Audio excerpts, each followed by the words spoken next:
Hello students, welcome to our YouTube channel commerce with Kanaujia ma'am.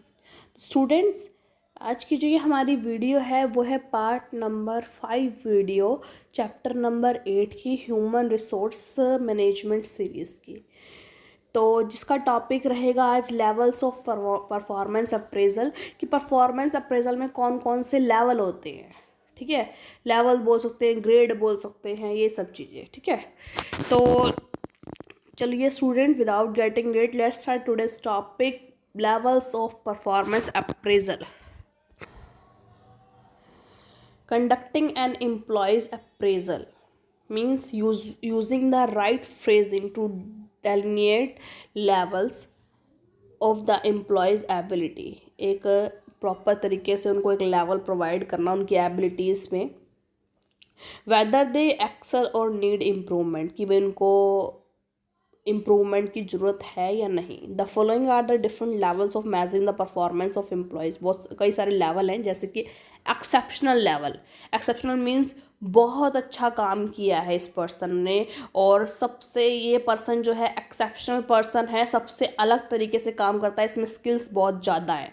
Exceptional performance है इसकी, जो कि जैसे this applies where achievement in all aspects of responsibilities is consistently and substantially beyond what is normally expected. देखिए, जो normally expectation रखी गई है कि आपसे आपकी ये रिस्पॉन्सिबिलिटी रहेगी, उस नॉर्मली एक्सपेक्टेड जो हमने एक्सपेक्टेशन की है, उससे भी उनकी जो रियल में अचीवमेंट है उसके बियॉन्ड है, उसके पार है वो। ठीक है, यानी बहुत अच्छे तरीके से काम हो रहा है, यानी एक्सेप्शनल जो है परफॉर्मेंस की वैल्यू है। दूसरा स्टैंडर्ड होगा सुपीरियर। सुपीरियर मतलब बहुत अच्छा, एक्सेप्शनल होता है बहुत बहुत बहुत अच्छा। ठीक है, परफॉर्मेंस एक्सेप्शनल है बंदे की, वो पर्सन भी एक्सेप्शनल है, उसकी स्किल्स भी एक्सेप्शनल है, उसका काम भी एक्सेप्शनल है।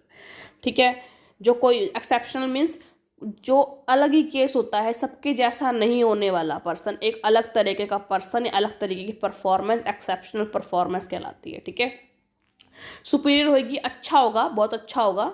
ठीक है, जो वेरी गुड वाला आता है, एक एक्सीलेंट होता है वो होगा एक्सेप्शनल, और जो वेरी गुड होएगा वो होगा superior. This applies where the employees consistently meets and frequently exceeds most expectation and job standard। जो जॉब स्टैंडर्ड थे, एक्सपेक्टेशन थी, उससे अच्छा काम किया और अच्छा काम किया। ठीक है, it means very distinctly better performance than one could reasonably expect for the job in question। It is appropriate for performance that consistently and recognizable margin exceeded job requirement in most major aspect। most major aspect में job requirement से ज़्यादा ही इनकी skills होती हैं। Most job related objective has been exceeded, बढ़ जाते हैं। जो जॉब ऑब्जेक्टिव होते हैं इसके अंदर जो है जॉब रिलेटेड, वो बढ़ जाते हैं। मीन्स देखिए, जो अगर हम एक्सेप्शनल की बात करते हैं तो वो एक्सीलेंट है, सुपीरियर की बात करते हैं तो वो वेरी गुड है, और सेटिस्फैक्ट्री की बात करते हैं तो हम कहते हैं वो गुड है, कि भाई हाँ, हमें सेटिस्फैक्शन मिल रहा है कि जो हमें रिक्वायरमेंट थी, जो जिस भी अचीवमेंट की, वो हमें वैसी की वैसी मिल रही है। ठीक है, तो दैट मीन्स गुड है। वो ज़्यादा अच्छा भी नहीं है, वेरी गुड जिसे बोल दें हम, और एक्सलेंट भी नहीं है, बट ठीक है, जितनी हमें रिक्वायरमेंट थी, जितना काम किया आप उतना काम कर रहे हो, दैट मीन्स आपकी जो परफॉर्मेंस है वो सेटिस्फैक्ट्री है। This assessment describe performance that consistently meets the normal expectation of the job standard। जो मीट कर रही है, जो नॉर्मल एक्सपेक्टेशन जो है उनको अगर मीट कर रही है तो दैट मीन्स वो सेटिस्फैक्ट्री है, और जो एक्सपेक्टेशन से थोड़ी सी ऊपर है, एक्सीड कर रही है, वो हो गई सुपीरियर। जो एक्सपेक्टेशन से बियॉन्ड है, मतलब अभी हमने इतना एक्सपेक्ट भी नहीं किया था ये बंदा इतना कर लेगा, वो होता है एक्सेप्शनल। ठीक है, तो क्या सेटिस्फैक्ट्री। आगे है इम्प्रूवमेंट नीडेड, यानी कि ये एवरेज है। ठीक है, एवरेज पर्सन, गुड के नीचे आ गया एवरेज। सबसे पहले एक्सीलेंट, फिर वेरी गुड, फिर good, and then average person. कि भाई जो हमने परफॉर्मेंस मांगी है, इनसे रिक्वायरमेंट है हमें, उससे अभी कम काम कर रहा है।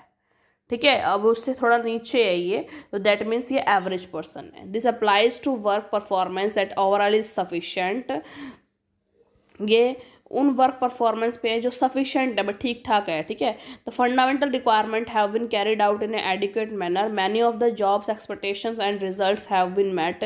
कई तो जॉब के एक्सपेक्टेशन और रिजल्ट मैट हो जाते हैं, मतलब मिल जाते हैं, लिंक हो जाते हैं। सम ऑब्जेक्टिव में नॉट हैव बीन रियलाइज, लेकिन कुछ जो उद्देश्य हैं, ऑब्जेक्टिव्स हैं, उन वो नहीं पा पाते हम, क्योंकि उनकी परफॉर्मेंस उस तरीके से नहीं होती। एडिशनल ट्रेनिंग में भी required to perform the duties and completely. इनको एडिशनल ट्रेनिंग की रिक्वायरमेंट होती है, क्योंकि ये एवरेज पर्सन है, इनको ट्रेनिंग दे के सिखाते जाओ तो ये सीखते जाएंगे, तो क्योंकि ये एवरेज पर्सन है। अनसेटिस्फैक्ट्री यानी कि ये बिलो एवरेज पर्सन है, इनको कुछ भी नहीं आता, ठीक है। This applies to unsatisfactory performance does not meet one or more requirement of the position, कि ठीक है अनसेटिस्फैक्ट्री परफॉर्मेंस दे रहे हैं क्योंकि ये जो हमें चाहिए रिक्वायरमेंट वो फुलफिलमेंट नहीं कर रही है। Example of substandard performance include quality of work depict serious shortcomings, or quantity and quality of the produced is below what is acceptable। जैसे जो क्वालिटी हम चाहते हैं वो क्वालिटी नहीं दे रहे, ठीक है, वो परफॉर्मेंस नहीं मिल रही, जितनी क्वांटिटी हम नंबर ऑफ यूनिट्स मांग रहे हैं वो नहीं प्रोड्यूस हो रही, तो इस तरीके से वो क्या होगा, अनसेटिस्फैक्ट्री वर्क होएगा, अनसेटिस्फैक्ट्री वर्क परफॉर्मेंस होएगी, तो वो कहलाएगी बिलो एवरेज, ठीक है। तो लेवल ऑफ परफॉर्मेंस अप्रेजल कौन कौन से हो गए, एक्सेप्शनल जिसे हम बोलेंगे एक्सीलेंट, सुपीरियर जिसे हम बोलेंगे वेरी गुड, सेटिस्फैक्ट्री जिसे हम बोलेंगे गुड, और इम्प्रूवमेंट नीडेड जिसे हम बोलेंगे एवरेज, और अनसेटिस्फैक्ट्री जिसे हम बोलेंगे बिलो एवरेज, ठीक है। तो ये हो गए लेवल्स। अब आगे हैं कुछ ethics involving performance appraisal. Performance appraisal करते टाइम कुछ एथिक्स हैं जिनका हमें ध्यान में रखे को, मतलब उसको पालन करके हमें परफॉर्मेंस अप्रेजल करनी चाहिए। Having ethics as a manager doing performance appraisal is very important for many reasons. भाई देखो, जो मैनेजर परफॉर्मेंस अप्रेजल कर रहा है उसमें एथिक्स होना जरूरी है। These appraisals can be highly subjective, which can impact the relationship between the managers and the employee being reviewed। ये जो अप्रेजल है हाईली सब्जेक्टिव है, जो किसके रिलेशनशिप को इम्पैक्ट करती है, मैनेजर और एम्प्लॉय के। There are many different ways that a meeting can do from ethical to unethical. देखिए, कई सारे ऐसे वेज हैं जिससे क्या होता है, कई सारी चीज़ें या कई सारी मीटिंग एथिकल से अनएथिकल हो जाती है, ठीक है। Listed are some of the general appraisal characteristics and an understanding on how it can be unethical. कुछ ऐसी जनरल अप्रेजल करेक्टरिस्टिक्स हैं and an understanding on how it, कैसे इसको कैसे ये अनएथिकल बन जाती है। कुछ करेक्टरिस्टिक्स हैं। फर्स्ट है reward, punishment and threats. This should be used in positive way. If they are negatively used it can affect the morale of the employees. देखिए, वैसे तो ये जो रिवार्ड्स है, पनिशमेंट है और थ्रेट्स है, इसको हम एक तरह से एथिकली यूज़ करते हैं, जिससे क्या होता है, एम्प्लॉयज़ का मोरल इंक्रीज होता है।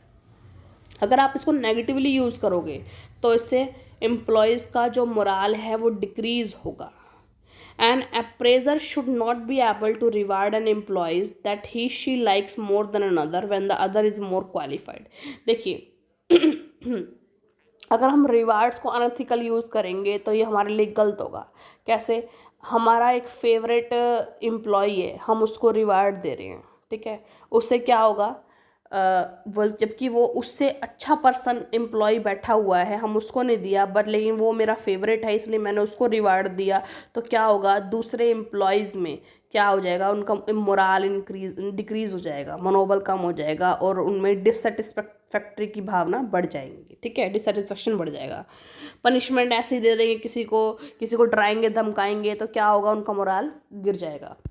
अनएथिकल वे में काम नहीं करना आपको, एथिकल वे में काम करना।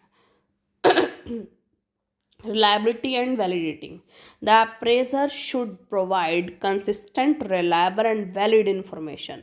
जो भी अप्रेजिंग कर रहा है, यानी कि जो भी इवैल्यूएशन कर रहा है परफॉर्मेंस की, उसको कंसिस्टेंट, रिलायबल और वैलिड इंफॉर्मेशन प्रोवाइड करनी है, कुछ झूठा मूठा अपनी तरफ से बना के नहीं प्रोवाइड करना है, ठीक है। Standardisation, the performance appraisal process forms, administration techniques and rating should be standardized so it affects all employees of the group. For example, if they provide one form or rating system for one employee, they must provide the same for another. यानी standardisation रखना है आपको, जो एक के लिए standard use कर रहे हो वो दूसरे एम्प्लॉयज़ की परफॉर्मेंस अप्रेजल में भी वही स्टैंडर्ड यूज़ करोगे आप, ठीक है। रेटर्स एरर, देखो रेटर्स में क्या क्या एरर होती है। रेटर कौन होते हैं? जो रेटिंग करते हैं, मीन्स जो रेटी की रेटिंग करते हैं, यानी कि रेटर्स कौन हो गए? जो परफॉर्मेंस अप्रेजल करते हैं, ठीक है। जो HR डिपार्टमेंट भी हो सकता है, कोई सुपरवाइजर भी हो सकता है, ठीक है, इस तरीके से। तो कौन कौन सी एरर होती है उनके अंदर? रेटर बियासनेस की, जो मेरा फेवरेट है मैं उसकी अच्छी परफॉर्मेंस दिखाऊं, जो मेरा फेवरेट नहीं है उसकी परफॉर्मेंस बेकार दिखाऊं, वो हो गई बियासनेस, उसको कम करना है। Similar to me different from me error, यानी ये बंदा मेरे, इसका काम ना मेरी तरह है तो इसको मैं अच्छा बताऊं, इसका ये बंदा मेरे से डिफरेंट है, ये मुझे नहीं पसंद तो इसका काम नहीं मुझे पसंद, वो वाला नहीं होना चाहिए। आप अपने आप से कंपैरिजन नहीं करोगे उस पर्सन का, उसकी कंपैरिजन और एम्प्लॉयज से करोगे किस तरीके से काम कर रहा है। This is where the raters creates a bias for a person whose characteristics are similar or different from their own. Instead of matching the individual job performance they end up matching the individual against another person. क्या कर देता है वो? एक दूसरे से similarity मिला लेता है, जॉब से रिलेटेड सिमिलैरिटी नहीं मिलाता, ठीक है। Training and appraisers. Providing training for the appraisers will help familiarize them with the different rating errors which can improve the rater performance. If they are unaware, they may make their unethical errors during the appraisal. जब उन्हें पता ही नहीं होगा कि हमारे में क्या कमियां हैं तो उससे क्या होगा? अनएथिकल एरर्स उनमें आएंगे। Employee access to result. Feedback is necessary for growth or change to occur. Keeping any result away from the employees unethical. देखिए एम्प्लॉयज़ को ना परफॉर्मेंस अप्रेजल का रिजल्ट जरूर बताना चाहिए। क्यों बताना चाहिए? क्योंकि वो रिजल्ट उनसे रिलेटेड है और अगर उन्हें पता ही नहीं होगा कि हमारी गलती क्या है तो वो उसे कैसे ठीक करेंगे। इसलिए अगर आप उनसे छुपा रहे हो परफॉर्मेंस अप्रेजल का रिजल्ट तो दैट मीन्स वो एक अनएथिकल चीज़ है। Confidentiality. The feedback that the appraiser provides should be confidential. Leaking it to unnecessary employees is unethical. जो फीडबैक अप्रेजर ने प्रोवाइड करी है, अप्रेजर वो होता है ना ट्रेनिंग अप्रेजर जो सब चीज़ ऑब्जर्व करता है, और वो जो आपको इन्फॉर्मेशन या फीडबैक प्रोवाइड कर रहा है उसको छुपा कर रखना है, कॉन्फिडेंशियल रखना है, किसी को बताना नहीं है। अगर वो लीकिंग होगी तो उससे क्या होगा? Leaking it to unnecessary employee, अगर अननेसेसरी एम्प्लॉय को आपने लीक कर दिया उस इंफॉर्मेशन को तो वो अनएथिकल माना जाएगा, ठीक है। Performance appraisals are a great way for a company to assess their employees. In a perfect world the appraiser would leave all bias and unethical decisions away from the meeting. Since this is not always the case, implementing training and awareness for the performance manager is a good way for them to become familiar with the unethical possibilities so they can prevent themselves. इसे पता होना चाहिए सारी जो भी manager है उसको सारी अनएथिकल चीज़ों के बारे में पता होना चाहिए ताकि वो उसे आगे मतलब अपने ऑर्गेनाइजेशन के अंदर ना लेके आए उस अनएथिकल चीज़ों को, ठीक है।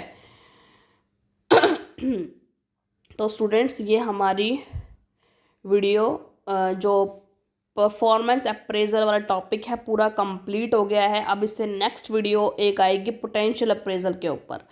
इस वीडियो के अंदर हमने पढ़ा लेवल्स ऑफ परफॉर्मेंस अप्रेजल और फिर हमने पढ़ा ethics involve in performance appraisal. तो आई होप स्टूडेंट आपको ये जो टॉपिक्स हैं इस वीडियो में जो कवर किए हमने वो समझ में आए होंगे, आपका टॉपिक क्लियर हुआ होगा। अगर स्टूडेंट आपको वीडियो अच्छी लगी हो तो ज़्यादा से ज़्यादा मेरी वीडियो को लाइक कीजिए, शेयर कीजिए, कमेंट्स कीजिए और ज़्यादा से ज़्यादा मेरे चैनल को सब्सक्राइब कीजिए। Commerce with Kanaujia ma'am. Thank you students.